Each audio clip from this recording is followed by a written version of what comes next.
X ray film না থাকার কারণে এখানে কোনো এক্স রে করার কোনো সুব্যবস্থা নেই। ওনারা বলতেছে এক্স রে করা যাবে না, ফিল্ম নাই। সরকার কর্তৃক যে প্রদত্ত ফিল্মগুলো দেওয়া হয় হসপিটালে, এটা আসলে বরাদ্দটা শেষ হয়েছে। আমার স্ত্রীর পা ভাঙে যাওয়ায় আমি মেডিকেলে নিয়ে আসছিলাম। ডাক্তার দেখার পর ডাক্তার বললো এক্স রে করা লাগবে।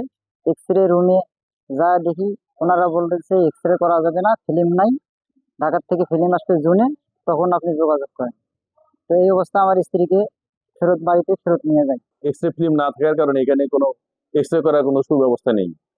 বাধ্য হয়ে বাহির থেকে এক্স রে করে নিয়ে আসতে হলো। এক্স রে করে নিয়ে আসার পরেও এখানে কোনো ব্যবস্থা দেখতেছি না যে তার সুব্যবস্থা। সুতরাং এই ধরনের ইনস্ট্রুমেন্ট যেগুলো আসলে নেসেসারি, যেগুলো প্রয়োজনীয় উপাদানগুলো আসলে হসপিটালে থাকা উচিত। ফিল্মের সংকট, আমাদের মেশিনারি সব সচল আছে, কিন্তু সরকার কর্তৃক যে প্রদত্ত ফিল্মগুলো দেওয়া হয় হসপিটালে, এটা আসলে বরাদ্দটা শেষ হয়েছে। আমরা বরাদ্দের বিষয়ে আমাদের হসপিটাল কর্তৃপক্ষ জানানো হয়েছে, কিন্তু এখন মধ্যে এই বরাদ্দ আসেনি।